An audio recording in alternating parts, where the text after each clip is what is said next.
Today I'm going to be talking a bit about difficulty of themes. Now, something that catches a lot of people out is they tend to think, oh, my theme is the worst. This is the worst theme I could possibly ever have. I am never going to get over this theme. If only I had another theme. Now, let's just talk about difficulty. Right now, it's a pretty late video for me. It's about 2:30 in the morning. And so I'm getting a bit tired. It's about time when I'd go to bed. And I thought, come on and do a video now and talk a bit about that. Now, that's discomfort because I wouldn't rush to do a video at this time. Now, when you've got a particular theme, what happens is it works a bit like this.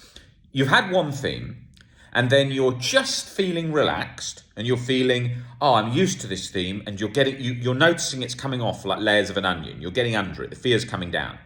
And just you then get under it, you feel some relief maybe for a couple of days, couple of hours, and bang, it goes on with the next one. And like taking candy from a baby, the next theme, because you've just felt freedom, it feels very strong, okay? And that's what happens. And then when someone's felt some strong theme for a long time, or it's new, they think this is the worst theme I could possibly have.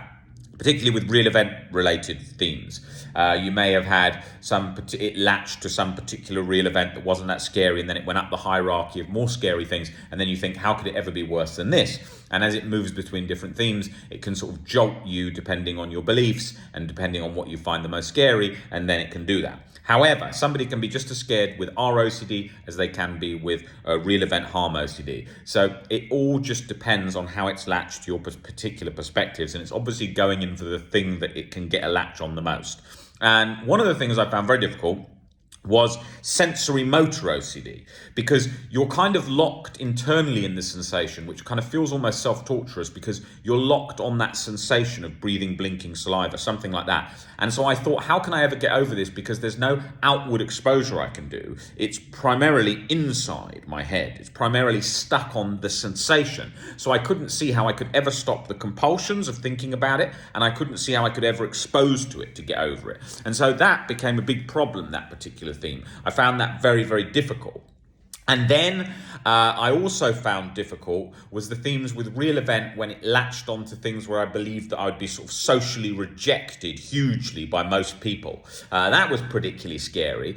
But actually, in reality, all of this that was happening was just OCD moving around different sort of gaps of uncertainty and sort of snugly nestling itself in that gap of uncertainty, and then latching on and jacking up adrenaline, jacking up responsibility, and sort of snapping off the lever so I couldn't calm it down. And that's key to remember. So what happens with different themes is when they latch on new, we feel extra scared, or when it's a theme we've been stuck on for ages and think we're never going to get over it, and we've had maybe lots of therapy and done lots of exposure and it's still not gone, then we can learn to fear that one the most. Oh my God, that one I was stuck with the longest, that one never went. Maybe it's gone for a bit and other fears come in, it's laid dormant for a while and then come back, and then the person remembers how scary that old one was in the past, and then that's jacked up again.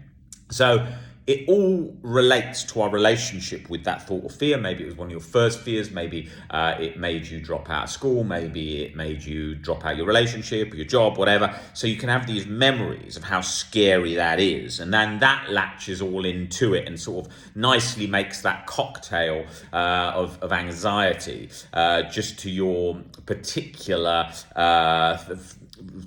recipe of what you fear the most. Guilt, anxiety, all that combo in one.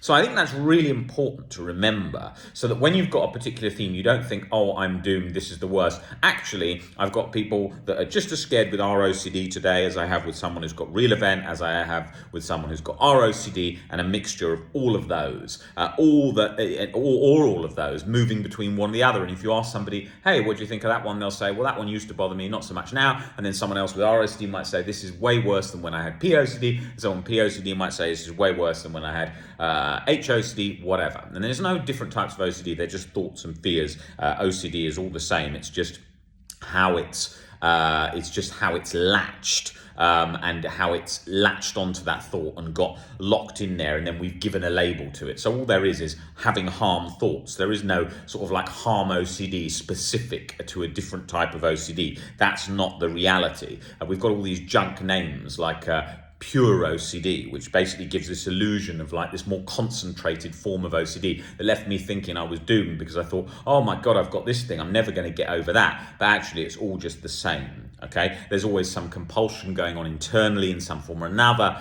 and so it's all the same. Okay, and even when compulsions are cut out, that doesn't mean recovery. Recovery involves changes in perspectives to bring about a gradual shift back to that baseline state of internal peace. And that's key to remember, because what you tend to do is you tend to think, when I've done my exposures and when I've broken down these beliefs, then it's gone forever. No, you have to put it into practice.